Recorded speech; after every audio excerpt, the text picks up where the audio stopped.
Red leather, yellow leather.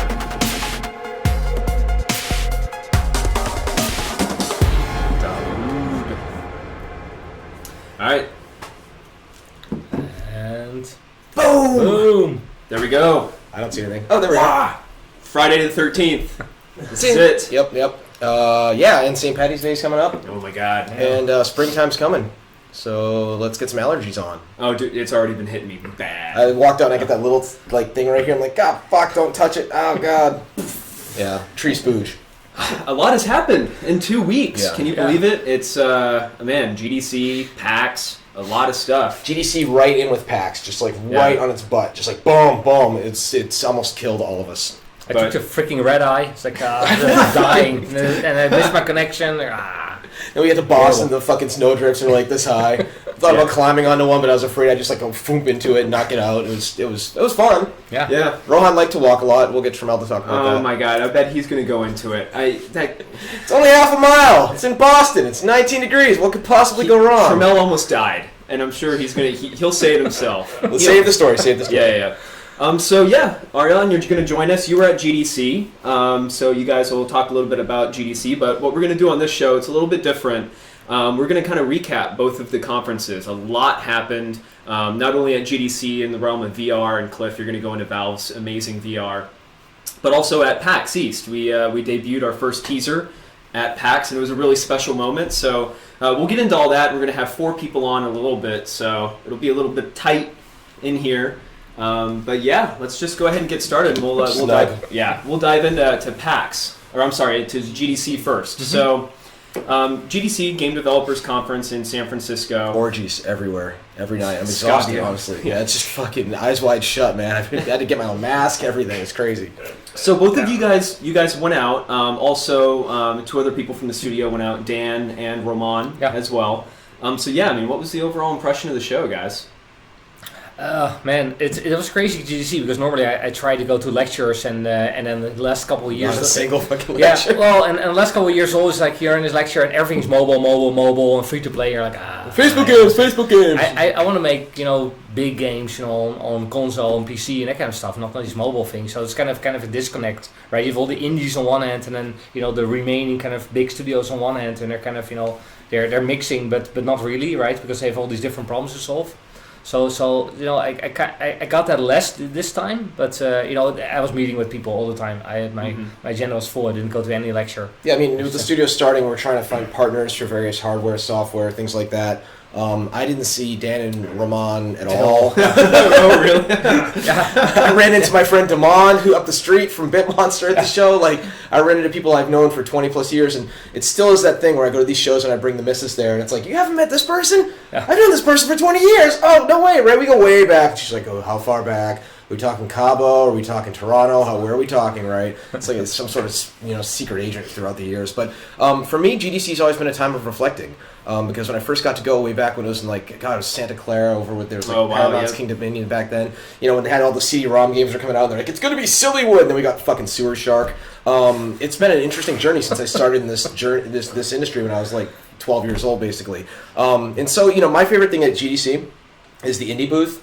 Seeing all the cool little indie. There's 2 games that really made an impression on me. There's a lot of good stuff, but there's one where this designer had taken an iPhone and both people have to hold it, and you basically, by rotating the rotation, gyro, accelerate, whatever, you actually do these kind of like ballet dances with whoever you're doing it with. Oh, yeah. And I watched the video, he actually had this real, actual dances. I think he Dutch? Yeah, he's Dutch, He's always Dutch. Yeah. And like, people doing the actual dances with the phone, making it look elegant, and of course, other developers on the floor looking completely stupid, which was cool. It's nowhere near like it, but I got that Johann Sebastian. Yeah, I saw that a few years ago. That's that kind of real world type interaction, which is fascinating. And then there's a game called How Do You Do It, which was so simple, and I think it was done in a few days. I can't remember, it's Nina Freeman, I think was her name. She's working at Fulbright right now. It's this game where you're like an 11-year-old girl, and mom has gone out to run errands, and you basically take your naked Barbie and Ken doll and you mash them together to and I can imagine if you're a young girl and you have your dolls thinking, wait, and she's thinking they lay sideways, and the more you do it, she starts blushing and everything.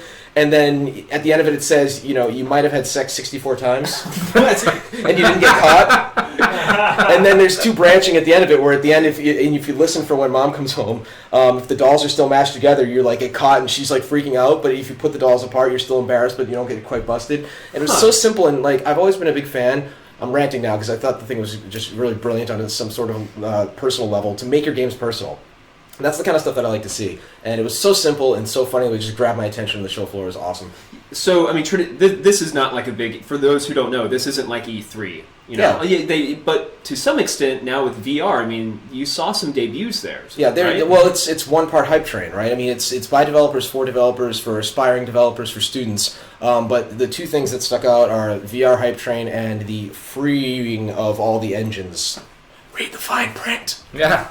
Yeah, so... royalties, that kind of stuff. So to step forward a little bit, so Unreal going free, quote unquote, and then also Valve saying Source 2 is going free as well.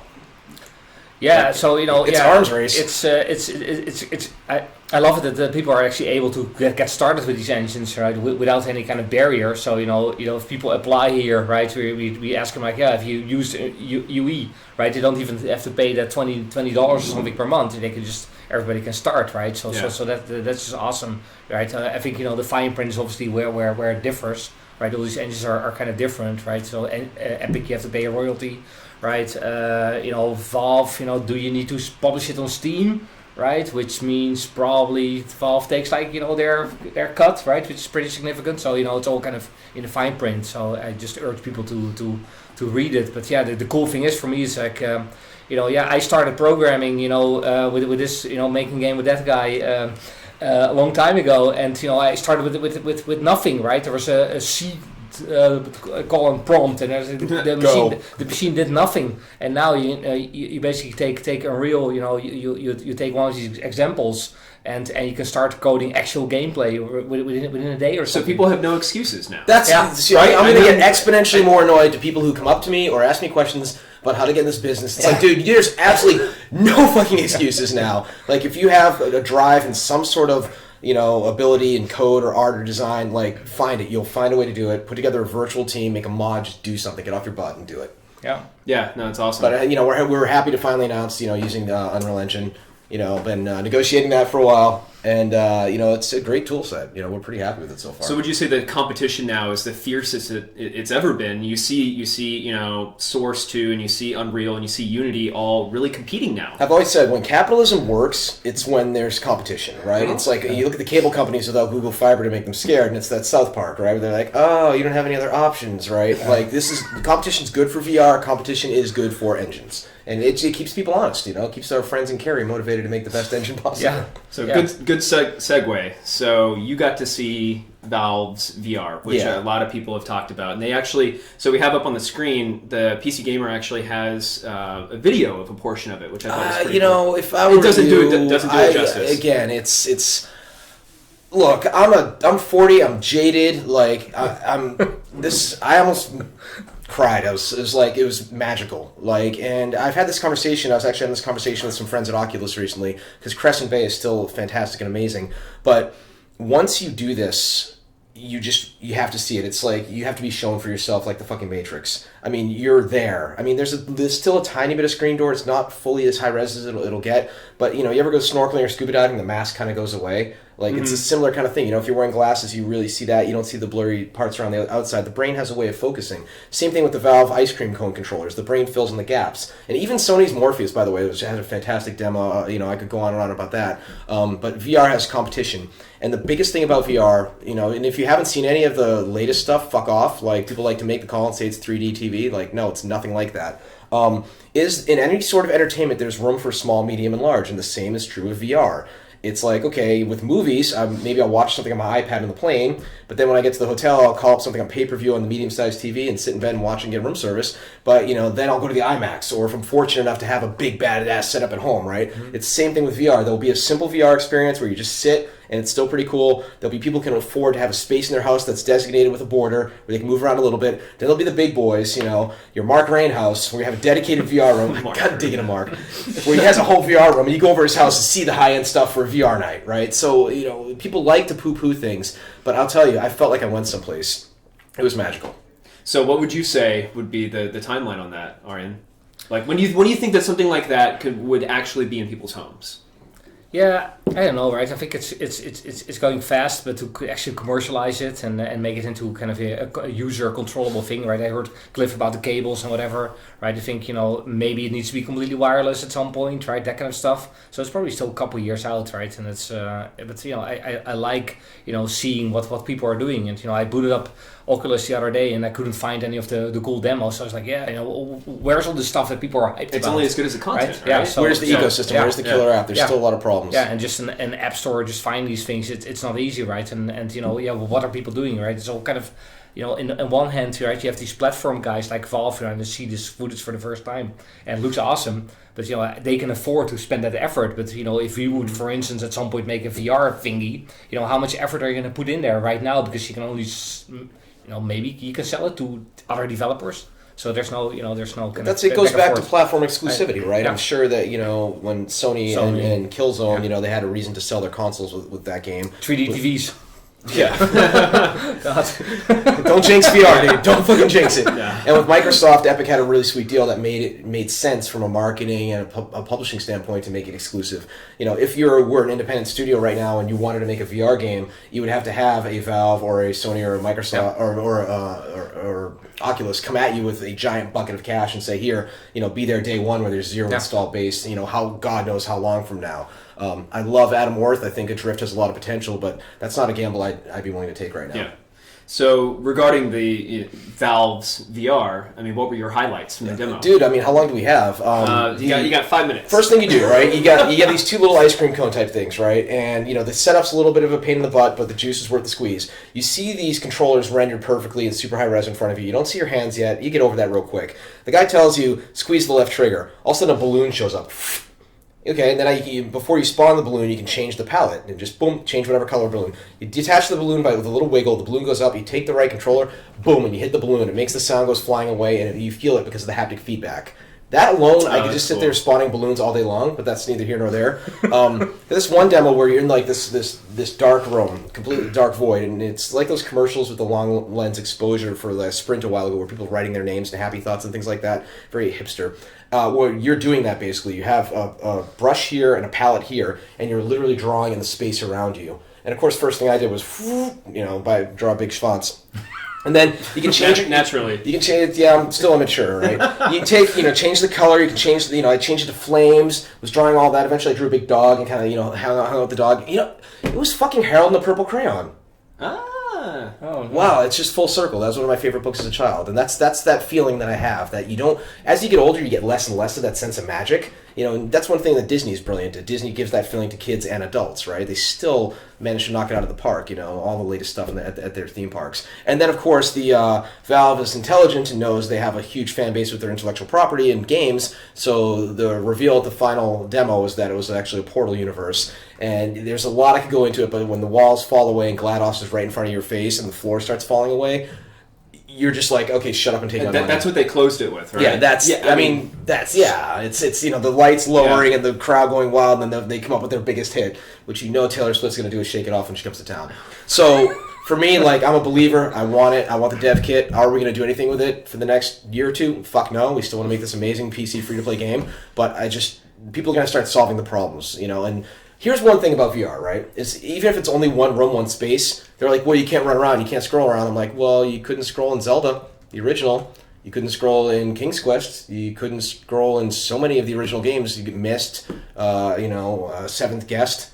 So who's to say you still could make a compelling experience of that? So there's going to be plenty of ways around it. I've drank the Kool-Aid, and I'm just dying to see it. So and my wife got a photo with Gabe Newell finally. Oh yeah, that's pretty sweet. Yeah. So I don't want to put you guys on the spot though, but out of all of these different platforms, all of these different manufacturers of VR, with your guys' experience, who has the best shot, right? Because if content is king, and you have guys like Valve creating these really interesting experiences that stand out, who can take the lead here? I have friends at Oculus and I have friends at all the places, right? I think Sony could very well be first to market with a good VR experience. Mm-hmm. My biggest fear about VR is somebody coming out with a shitty experience that ruins it for everybody, and then people, I tried that VR thing once, it made me sick, right?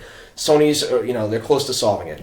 Oculus, their visuals are there, but they've yet to unveil their controller. Rumors have it they're working on some crazy next level shit. So I don't know where that leaves them. They have the money, they have the ecosystem also with Facebook behind them. But Valve also has the ecosystem with Steam. And HTC, right? In HTC. Oh, yeah, that's right. Valve's finally getting into this whole hardware thing, and I think if they didn't have the partner at the HTC, it wouldn't happen. Yeah. So I think it's anybody's race right now. The dark horse in this race that nobody's willing to talk about is Magic Leap, which is this investment.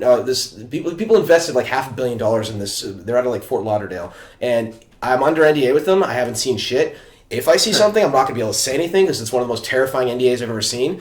But I hear it's pretty amazing next level stuff. So hopefully they get back to me about popping down to Florida for a day. Cool.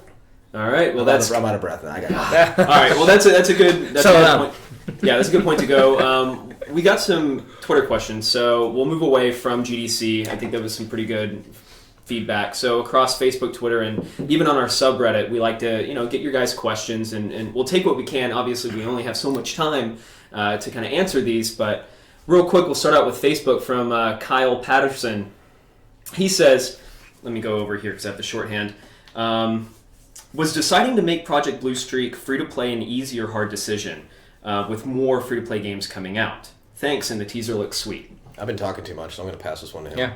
Well, so I think the big thing is with free to play, right? Is for me it's a great way to get a lot of people into the game, right? Without that barrier, right? And kind of open it up, instead of having people spend the $60, which feels more and more kind of like a crazy price point to get people in, and then kind of build it up over time. I think you obviously see a lot of comments of people like, yeah, free to play, and we see the word free to play and your publisher, and then not interested. And I'm like, well, there's a lot of really crappy free to play, right? I've never spent much money except for in a certain Valve game on free to play on PC, right? Even mobile is hard, but even though that ecosystem is better, it's just easier to pay. So I think don't look at the bad examples, because we're looking at them and like, okay, well, we're not going to do that because that's freaking crazy. So how can we make good free to play, right? Like people are playing Dota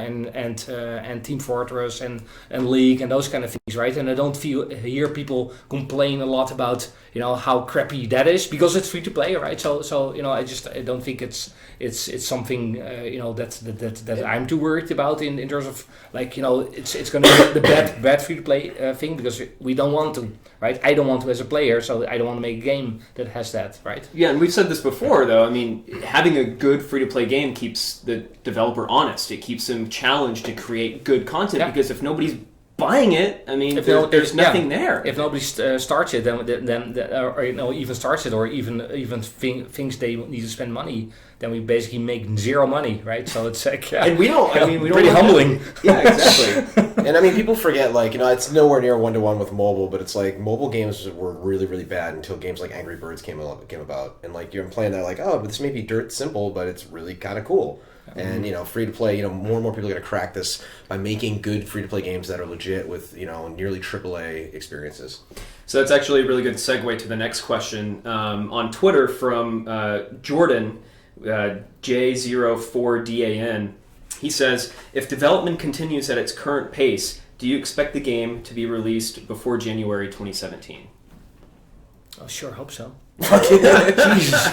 Yeah, no, we're on a pretty accelerated schedule, right? Yeah. We're also, we're doing this kind of stuff, open development, right? Obviously, open development means not just doing freaking engine trailers and a couple of talking faces on the Twitch stream. So obviously, we want to get people into the actual game, right? But you have to start small, right? You have to start with internal play tests, to invite people over, have closed alphas, closed betas, then go open, etc. So that we're all kind of starting to plan out, right? What's the moment where we can actually start having actual people play? But by January 2017, we're well into kind of post-launch type scenarios. So I think that's also pretty key, because we're not working towards a release, right? We just had this discussion the other day that we have this cool idea about a really kind of integral feature about of the game. But we just figured out, we might not be able to do it for launch. But then again,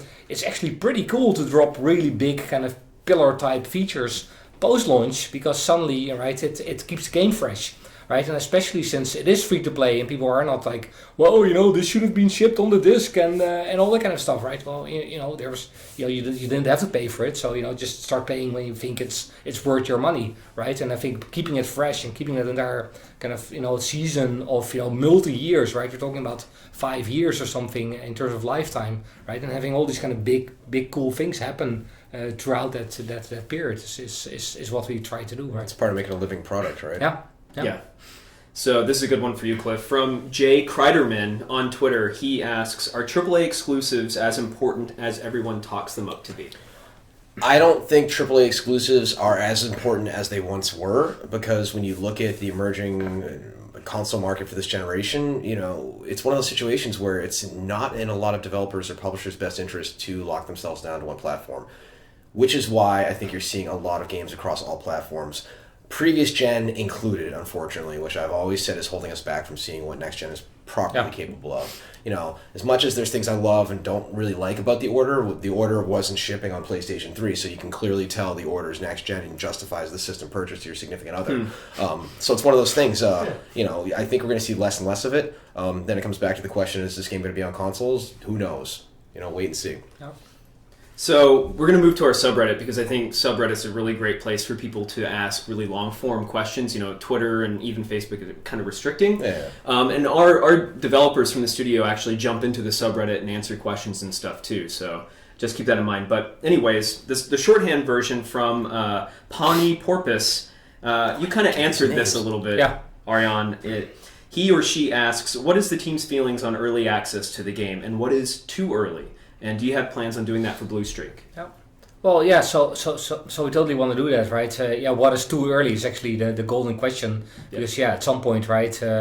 People are looking at the current trailer, and that is obviously polished, right? It's not it's not an alpha, right? In that it's a polished type of content, right? Will all the content be at that point in time when we do an early access? Well, maybe not, right? So what are we comfortable with, and what are people comfortable with? We're actually looking at it like, we don't want people to say like, well, this game looks like shit, I'm not interested anymore, never going to look at it anymore. So, you have to find that balance, because, the more detail we put in there, the less, changes we can make, because it's just going to be progressively more expensive. So that kind of thing. But totally want to do that, right? I think our promises so far have been pretty broad and vague, right? So I don't think we have problems that other games had, like, we're not living up to the promise. Well, we'll get there. That's what makes me happy about not doing a Kickstarter. Exactly. People are like, do a Kickstarter. I'm like, look, you can go either way with Kickstarter. We talked about Molyneux a while ago, and it's like, I love Peter, but you have to be really careful with what you promise, especially when you're dealing with people's actual money. Yeah. So final question from our subreddit, Ribeiro East asks, what sort of game modes are you looking to put in? Sticking with basics, or looking at others, or even possibly creating our own? I mean, Scott Jordan, who's our lead level designer, is a stud. Is already working on a lot of this. We have a new game mode we played today, and I can't tell too much about it, but needless to say, the team that we thought was losing the entire time came in the last minute and managed to turn it around. And that's, and I think, I'm repeating myself, but that's the drama I want to end with. I want the whole, I cannot believe they pulled that off, which makes for good TV, which makes for good entertainment, which makes for good gaming in general. So we'll probably ship with maybe 1 to 3 game modes. Obviously, you need at least one. And these kinds of games, I like the whole just let me get in and shoot some fools. But then, you want to have a little bit of depth. And it's so funny because, I said this, people are like, oh, you got to have domination, you got to have CTF. Do you? Is there some sort of a first-person shooter rulebook? Excuse me, on page 34 it says you must have CTF or you cannot pass ESRB rating. No. The whole MOBA game type's its own thing with 3 lanes and fucking towers and heroes. It's okay these days to make it your own thing that is easy to learn but can be really deep in the back end, because, like I said, somebody's going to make a YouTube video teaching you how to play the damn thing. Cool. That might be you. For saying that. Probably be me. Could we put a task list for that, Chris? And that's funny, because Got it. today people were playing, and I couldn't play because we have power issues in the office, so we can only have 2 people playing in the same room, which is kind of crazy. you know. So I wasn't playing, but I was just listening, and you heard everybody like yelling and screaming, and it was just a lot of fun just listening to it, and the soundscape already, you know, indicated like, yeah, you know, that game mode is working, right? People were having a great amount of fun, so that's cool, right? Yeah, we'll figure out how to share that with you guys. Saying there's days I go home on Friday and I'm like, oh man, well, you know, we're not making enough progress. Today is not that day. No. Today's playtest, I'm like, this is good. This is feeling nice. So towards the end of the show, we'll get everyone's Twitch questions. We'll transition it and be sure to get what you guys are asking. But in the effort of keeping this going, I want to give a quick shout out to somebody at PAX who helped us carry all of these boxes of T-shirts and swag to our panel, and that was Jill at Bowski477, who literally met us at the cab when we were getting out and helped us carry. Enforcer? No, fan? Just a fan that met us out there. So I don't know if you're watching. Fans Jill. do manual labor for us. Yeah, here's to you, Jill. Yep, I don't know if you're watching, but thank you so much. That was a lot of help, and we really, really appreciate it. So on that note, you're going to stick around to talk Overwatch with Josh because you played it at PAX. But we're going to check out this really kind of weird highlights video. What do you have this week? Oh, it's nothing really crazy. I didn't really have a lot of time, but it's some of our highlights from PAX. It includes Joshua Parker dancing on stage. So let's take a look, and we'll be back in a couple minutes. I don't remember that.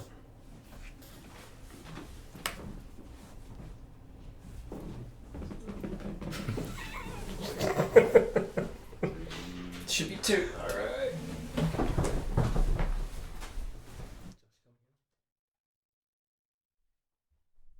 We are about to leave and go into snowy Boston. It's cold. I don't know. I'm not even really here to work today. I just want to be a gamer and just enjoy it all. So, Nice. PAX Day 1. Every one of y'all call me old man. I did. Oh, damn, it's a line outside. F, why we get here so early? You gonna wait 3 hours to play Overwatch? Fuck that shit, dude. We wait 10 minutes to play no game. Oh yeah.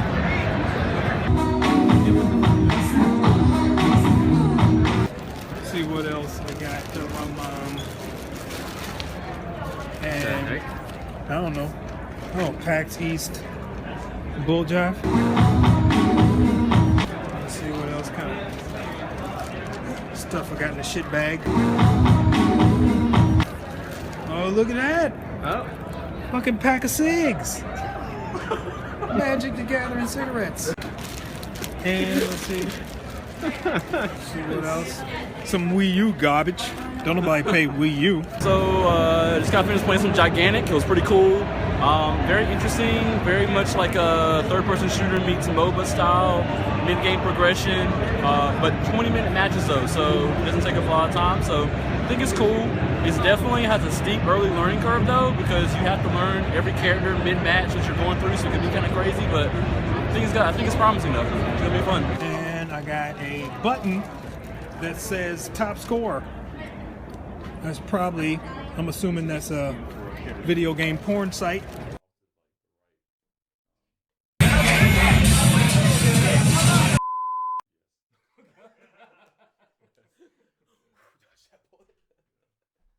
This line is like all the way back there. This is crazy.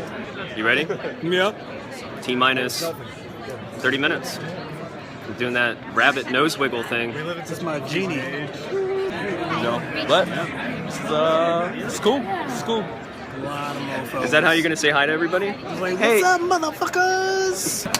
Nice.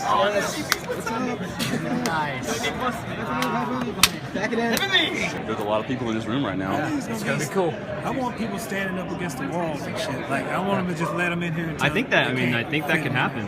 High five. High five. High five.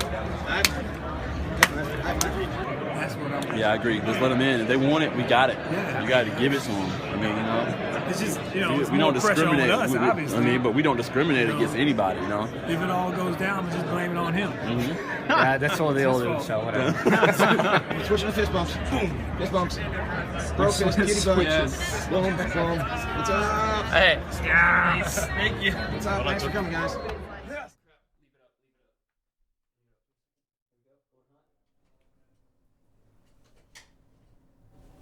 Okay, switch it. Over.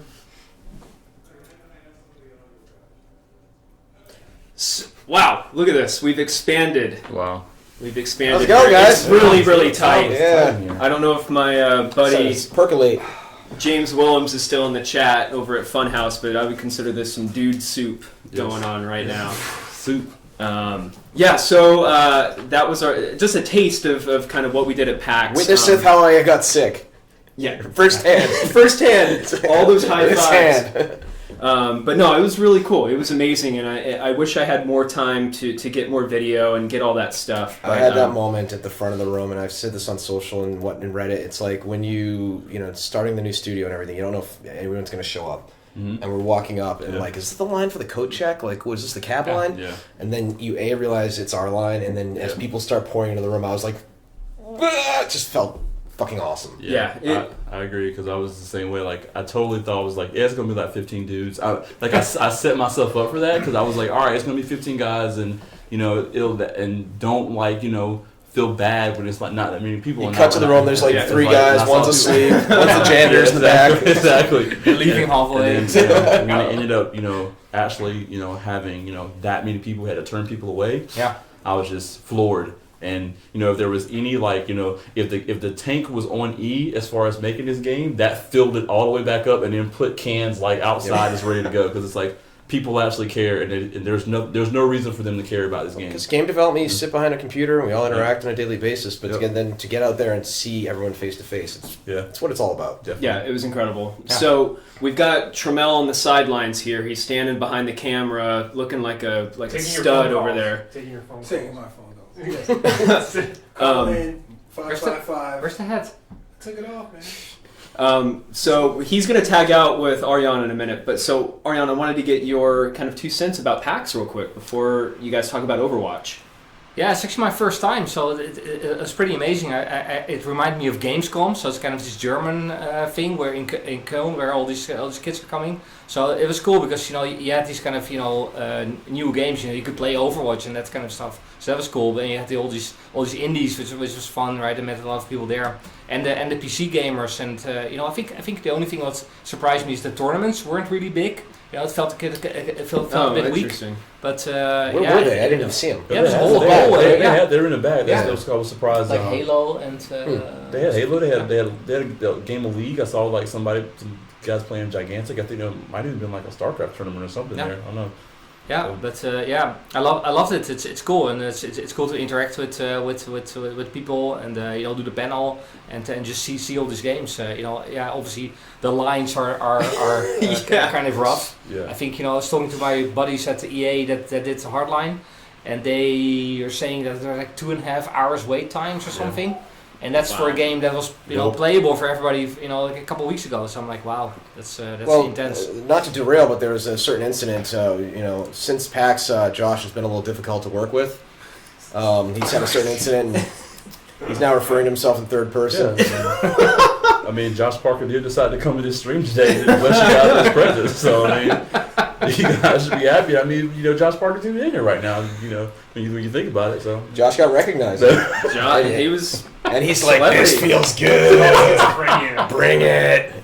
So right behind that is the haters. Wait for it. Yeah. So I think you two were the only two out of the group to actually play Overwatch. You played it too. Oh, you played it? Okay, cool. We'll get your thoughts as well. Fucking wiped. So I mean, what do you guys think of Overwatch, man? I think that was like the biggest game of the show. Well, I would say. Well, I mean, first of all, when you talk about 2.5 hour wait, like Overwatch was a consistent 2.5 hour wait from the minute that the floor opened up at 10 o'clock till like it closed at 6, and they were literally shutting down like the line at like 4 because there's no way people were going to get through it. Wow. Even after the fact, people were just kind of hanging around after 6, like devs and stuff hanging around trying to play it. So it was, and the thing that was interesting is that nobody could tell because there were so many people actually like trying to play the game, is that they were sitting on top of this plush carpet, which was the Overwatch like emblem, and nobody could see it because everybody was standing on top of it all day. So hashtag Blizzard problems. Exactly. So but I mean, they definitely killed it. They crushed it as far as like their presence there. Playing the game though, it was a lot of fun. Like it was a lot of fun to play. I enjoyed it.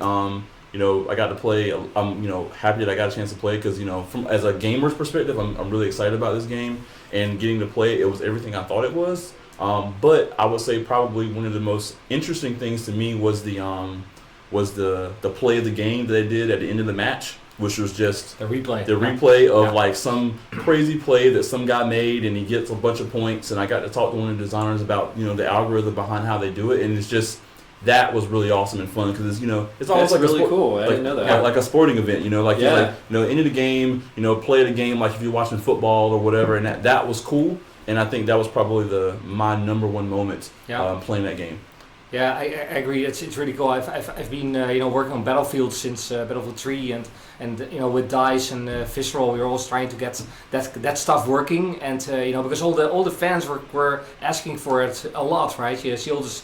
You know, the old school esport and competitive. Yeah, you can replay matches, right? You can see people cheating, right? You can make awesome videos. There's so many benefits, and you know, they're doing it to actually also kind of explain people, you know, how you died, right? Which is something that a lot of games are not able to do. So you're kind of like, hey, oh, why did I actually die? And you can get into the cycle like, okay, now I can learn because you have all these kind of crazy different abilities. So you want to be able to figure out what the fuck happened instead of just like, well, okay, I'm dead. Well, now what? Yeah. Right? It's I think pretty critical for a game to do well. There's a learning element that comes with that too. Yeah, I mean they did a really good job at their area too because they had a lot of like TV screens going up, and then TV screens were like explaining the game mode, and TV screens are explaining different, you know, heroes that they have, and you know they had good guys in line, kind of, you know, telling people how to play, and like when we played, we actually got to play. We weren't playing versus other fans; we were playing against the devs, and you know you kind of get this sense where, you know, I watched the game a lot while we were there, and I kind of get this sense, okay, I understand, you know, dudes are rattling off like, you know, 10 kill streaks and stuff like that, but then, and they're playing kind of like, you know, haphazardly, but when you play against the devs, it's like a completely different game, which is positive for their game that they have, you know, two different skill levels. You know, people can jump in randomly on a, you know, a random Friday or Saturday and just play the game and have fun, but then there's the aspect of people that are actually developing the game that are clearly better at the game because they worked on it. Now there's another level of play that exists in there, so I mean it bodes well for them. Yeah.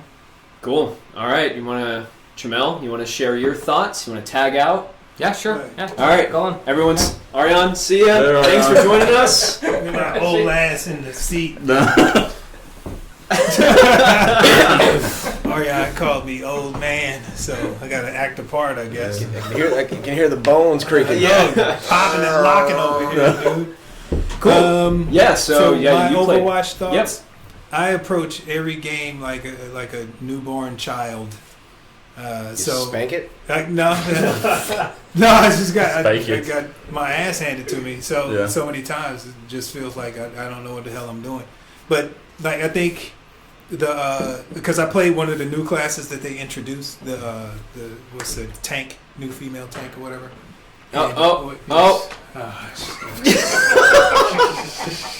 Guess I can't do this without the hat, apparently.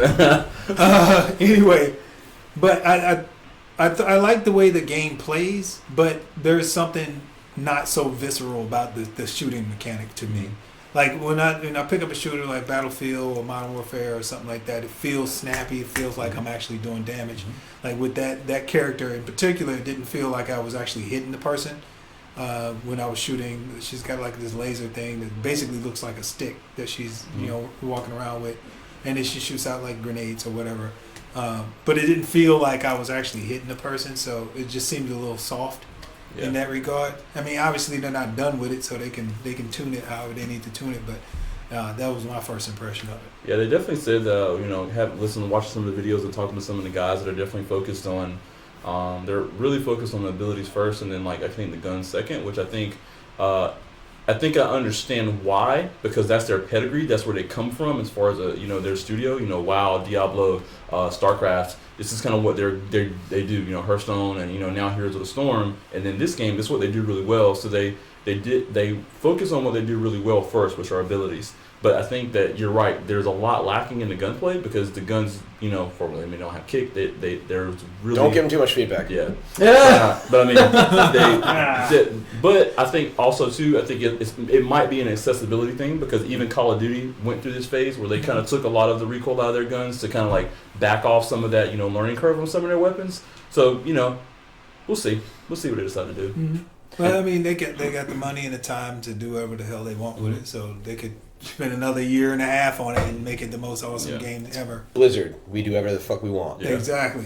One thing too that you see about the game is like from the outside looking in, and at least when I played it, my opinion is when outside looking in, you clearly see a lot of like TF2. You look at it and you think, a lot even on their Reddit and a lot of people are saying TF2 killer, but when you actually play it, it feels a lot like Counter-Strike in a lot of ways, and how the map is designed. Not a comparison I heard yet. Exactly, like it feels a lot like it because you have choke point pushing, you have a lot of things like that where you're like you have to have the right tool at the right time to be able to progress through the map. Yes, payload and like attack defender exists within the game, but and after talking to one of the developers, he said, I'm really big on Counter-Strike, and once he said that, the light bulb clicked. Like, oh, okay, I understand what I see where that stuff is coming from in your gameplay. So, it's a lot there. It's not just they didn't just copy TF2.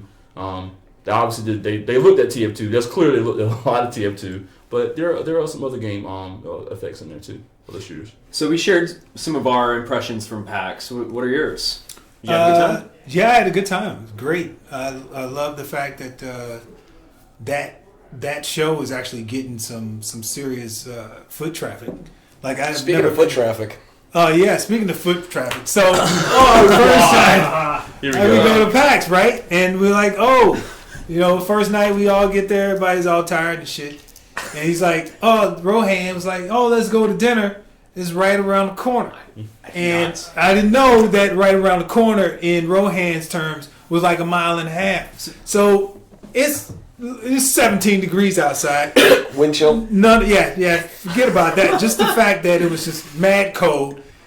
So I was like, whatever. We got coats. We can walk. We walk fast. Whatever. We're gonna do it. We hoof it. So Josh has his wife in tow. Mm-hmm. It's me and Rohan leading the charge.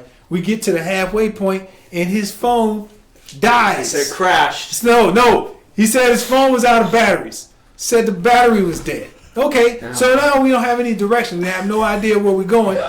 45 minutes later, we're still walking around. It's cold as shit. Trust me. It's cold as shit out there. Snow piled everywhere. Ice hanging from my nose. I was like, dude, I can't do this no more. We need to call a cab. We hailed a cab, and it's literally 2 blocks away. The place is 2 blocks away. So we get to the place. It doesn't stop there. We get to the place. And it's a 45-minute wait to get in because it's a little tiny place about the size of this room. And it's like 50 people in there. So we go across the street, get some drinks, come back, and then Rohan's tweeting on his phone. I'm like, I thought your phone was dead, dude. He's like, oh, no, it's on 3%. And then for the rest of the night, it was on 3%. I think he was doing that shit on purpose, dude. Team building exercise? He did it on purpose, man. I was like, man, I could have died. I literally could have died. I was worried about you. I almost died. You did? This it was awesome too because this was like a running theme through the entire weekend where we would always walk outside and Rohan would be like, yo, it's real close. It's not far. It's not far at all. And then Tremel immediately, it's around the corner. It's around the corner. Is it around the corner? And then the whole time. It's just half a mile is not that far normally, but when you got wind chill and snow drifts 20 feet tall and 17 degrees, it's a long, long walk. Yeah. It was ridiculously cold. Yeah. I'm like, and then you look out, we would go to breakfast the next morning, and there's people walking around like it ain't no thing. It's Bostonians, New England, man. They get used to it. I got my favorite pizza. I'm happy. Nutballs. Yeah. Anyway, thanks a lot, Rohan. Team building. I mean, it was my first time going to PAX as well, though, and I would say it was probably the best, game convention I've ever been to, simply because of the fact it wasn't a lot of pomp and circumstance. A lot of big publishers there, like pushing everything. It was it was the fact that there was just a Dance Central stage just there. There was no Mighty managing it. It was just like, if you want to come up and dance here, just go up and dance. Yep. And people walked up there. A crowd formed. People sat down and started watching it and stuff. And that's just cool because they're not trying to push anything on people. I mean, when there was a bunch of little beanbag chairs where people just walked in and just sat down and started playing their DS. Yeah. And that's all they did. They didn't do anything else. They just played their DS because that was what was going on. So that's cool that just there was a place where gamers could come and just be gamers. And it was okay for them to be gamers. It's okay for you to, hey, I'm nerding out in some cosplay costume. It's fine. Nobody's gonna look at you weird because every time I saw a cosplayer, I didn't recognize it had to be League. Yeah, League was pretty strong. Yeah, he was naming them all. I was like, that's League or there's Annie. Shout out to Bricks. Bricks had a really awesome. She came to the panel, by the way. She had a really awesome Challenger art skin. Cosplay outfit, and it was awesome. Like, it was really well done. And it was. I gotta mention this dude. Here we go. Oh, is this your girl? I saw the biggest Laura Croft. And I mean, I'm not trying to bag on her, but damn, like, come on, like, some characters are meant for certain people. Like, you can't be Laura Croft and be plus 200. It's just not gonna work. It's just not gonna work. Like, if you saw like a 250-pound Spider-Man, you'd probably say the same thing. Like, Spider-Man's just maybe Kingpin.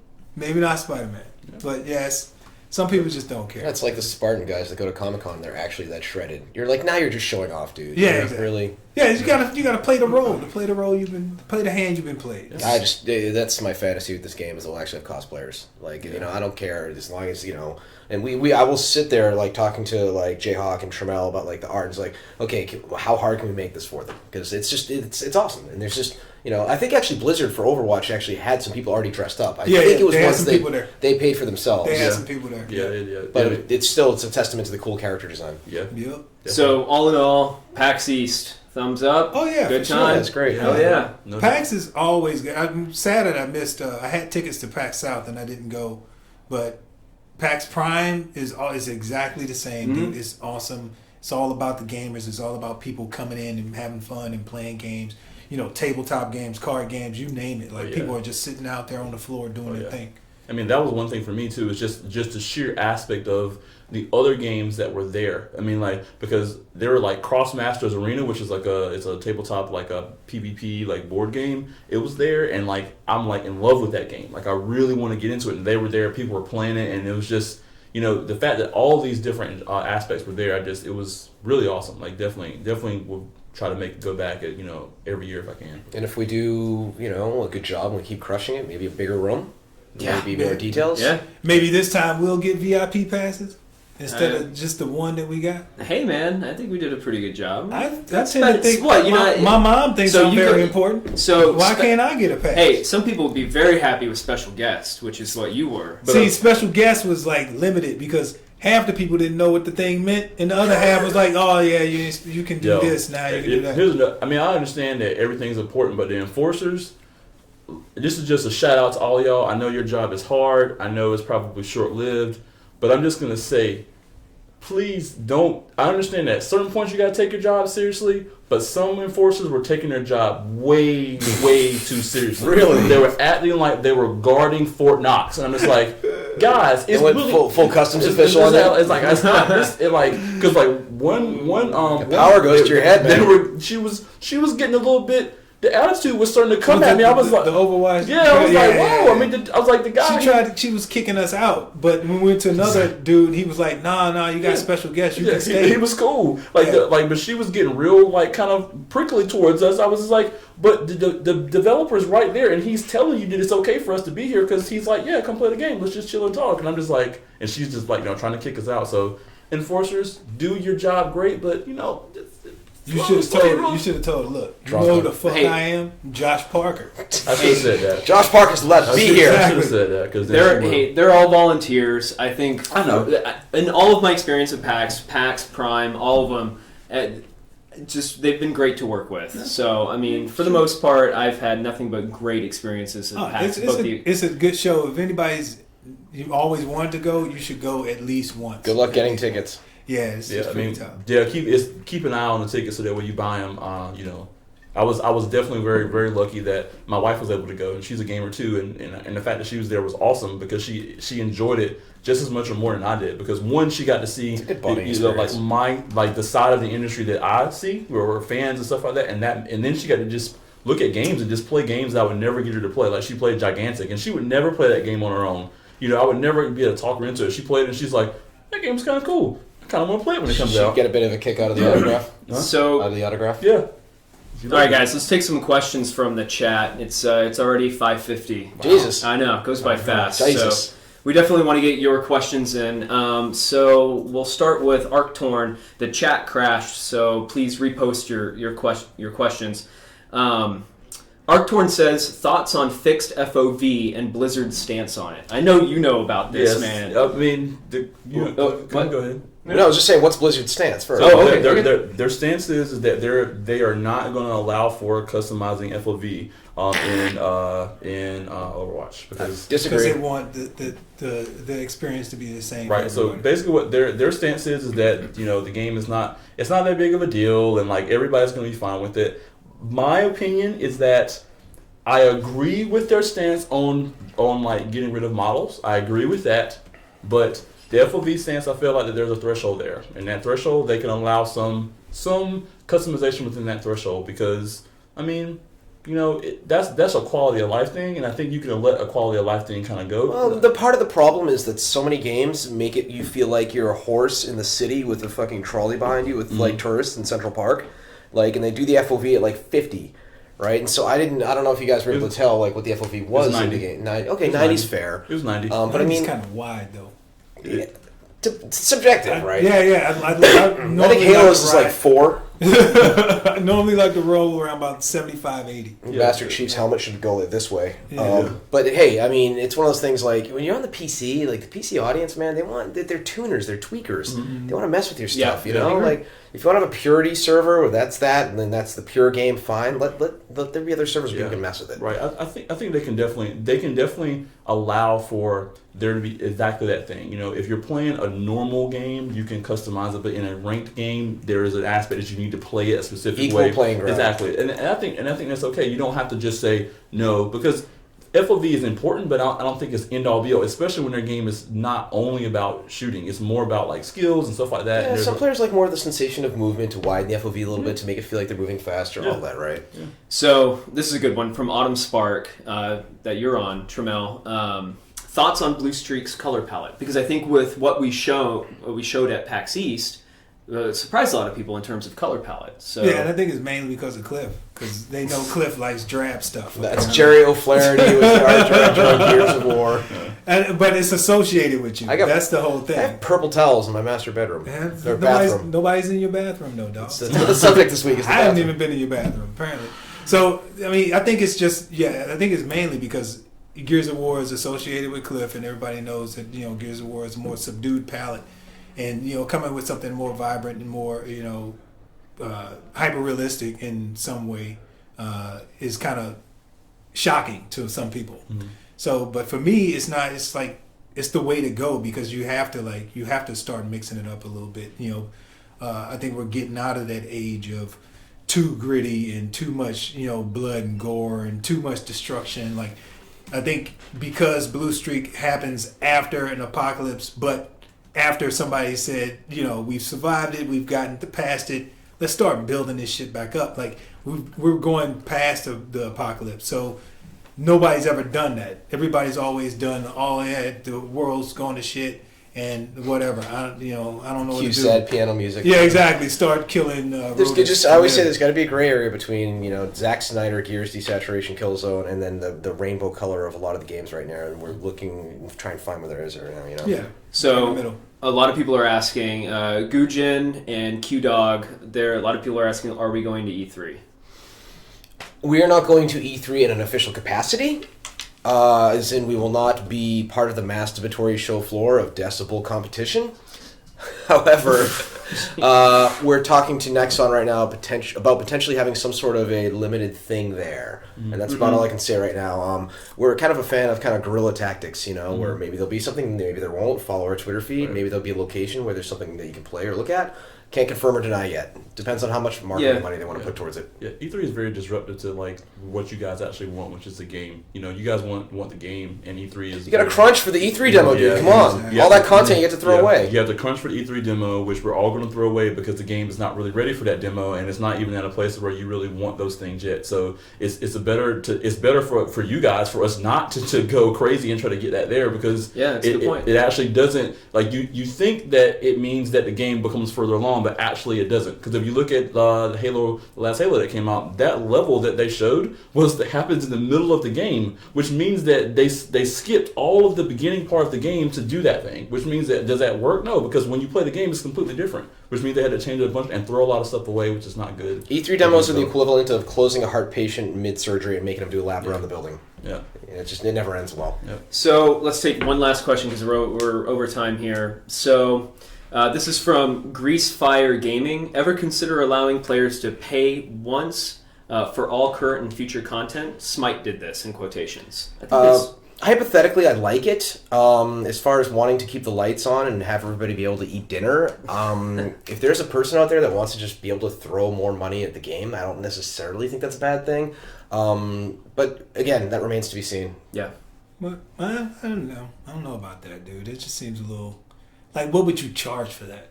Like, exactly. We know, how do like, you put a price on that? Exactly. If we know that the life cycle of the game is 7 years, and let's say, what type of money would we be gaining over the next 7 years for somebody to, as the updates go? You know, if we say, all right, we're going to update once a month, those updates are worth X amount of money times 7, blah, blah, blah. Okay, you pay us $2,000. There would have to be some serious number crunching in the back end. Because the same thing happens in the restaurant businesses. Does an all-you-can-eat buffet make sense? Does bottomless mimosas make sense? You know, it's something you don't just make that decision lightly, right? And also too, you have to remember, hindsight's always like 20/20 in this scenario, but you have to understand that Hi-Rez had more information than what, you know, the fans or the gamers who are playing the game. Hi-Rez knew that their game was going to come out on Xbox One. They knew that already because they had already been working on it. So they knew that there was this new market of people that would be paying money for the game. So they needed to push it so that way they could make the game as big as possible and make their world championships as awesome as they possibly could. So that way it builds in hype leading into them releasing on Xbox One, which was a very smart thing. But you can't do that they can't make that decision without